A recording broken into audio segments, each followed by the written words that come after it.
Today we're taking a look at the Xpedition X33.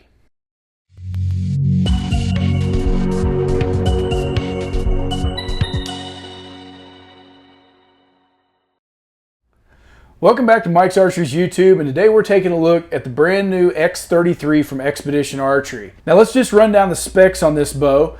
The IBO speed is coming at you at 348 to 350 is the range that they're putting on this bow.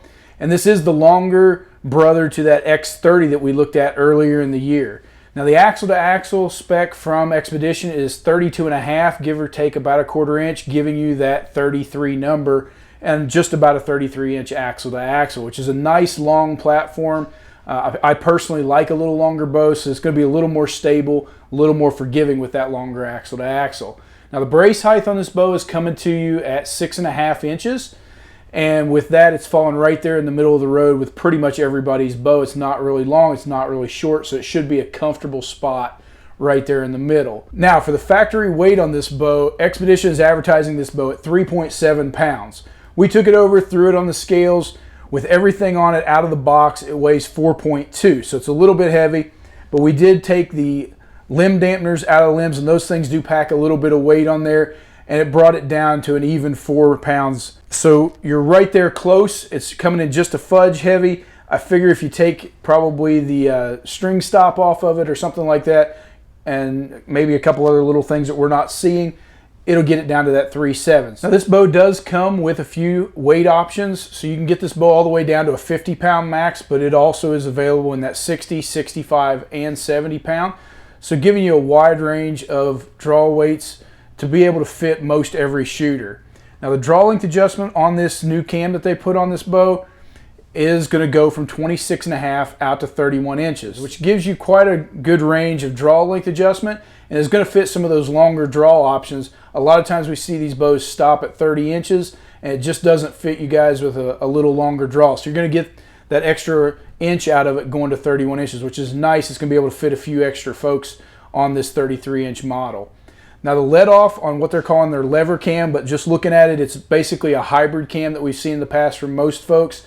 It is going to be an 80% let off option on this, and it does have limb stops on it, which does give a really nice hard rock solid back wall. If that's something that you like to be able to pull on and sit on real solid, then those limb stops are definitely going to give it to you on this cam setup. So with that being said about the rotating mod system on this bow and the draw length adjustment there, you're going to have the ability to adjust the draw length every 1/2 inch without a press, just using Torx head screws. So they didn't use Allen heads, they used the Torx heads, which makes it a little more durable from that standpoint.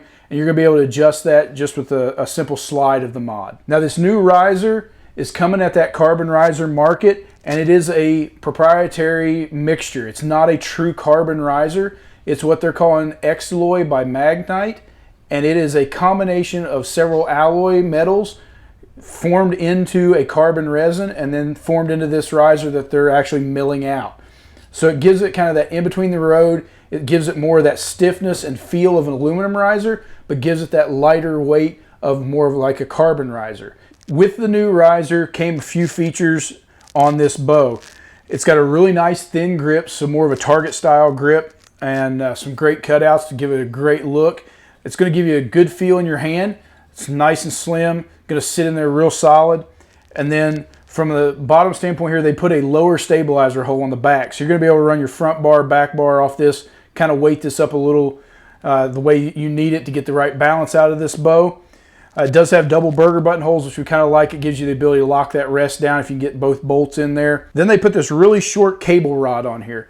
Now it comes all the way back, and then it's got a rolling cable rod. And not that you were going to get any chatter out of it anyway, because it's not moving very far, but it gives it a really nice smooth feel through the draw because it's not moving very far, but it's also got roller guards on the cable side as well as on the cable, so you're not going to get any cable wear with those roller guides on there. So the X33 is coming in a variety of colors, so you can customize this bow any way you want. They've got 3 camo options coming in the Realtree Edge, as well as that new Escape, kind of a Western pattern, and also Realtree Timber.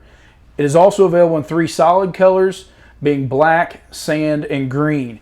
So some really great options out there to make this bow look really good. Since Xpedition is going at that carbon market with this bow, they came at a price point on this bow at $13.99 for the MSRP. Now it's coming in lighter than most carbon bows, but also more durable than your aluminum bows, and that's why they came in there with, if you're looking for that carbon feel and that carbon look, you're able to get this bow at a much better price point than most of the carbon bows out there.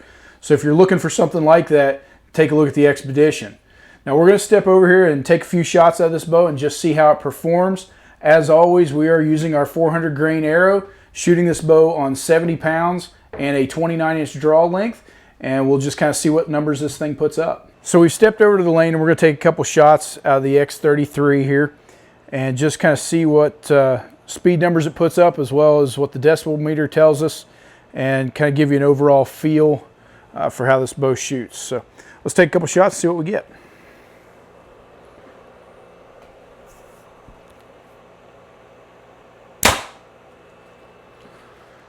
So 285, we've been bouncing there in the mid to high 280s, and so putting up some pretty decent speeds, about where we expected that to be. As usual, we're shooting this on a 400 grain arrow, and we are shooting this bow on 70 pounds. It is a little shorter than 29 inches, so we could probably gain another few feet out of it. It's not quite 29, but overall, posting a pretty good number. Now, for the decibel meter, we had 97.4. So falling right there with what we're seeing out of most bow models this year. The noise level is pretty consistent, nothing exceptionally loud or exceptionally quiet from this bow. Now the feel on this bow, as you come through that draw cycle, it's pretty smooth getting back there. It feels really good coming through that draw cycle.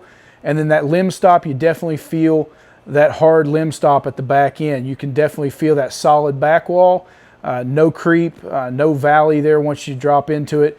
It feels really good. If you like that back wall solid, then this is going to be a good feeling bow to you. Now the after shot on this bow, it does have just a little bit of vibration in the riser, but again, it's not loaded up. All we've got is a rest on this bow. It's got just a little bit of that twinge. It's not quite the feel of what you would get out of a normal carbon bow, but it leans more towards that feel of aluminum riser. But it does have just a little bit of twinge. But you weight that up with some stabilizers or some dampeners on this thing, you're not going to feel a thing. So overall, a really good feel coming out of this X33. Guys, if you're looking for something in that lightweight carbon feel of a bow, then definitely take a look at the new Xpedition for 2021 and give us a call here at Mike's Archery and we'll get you set up.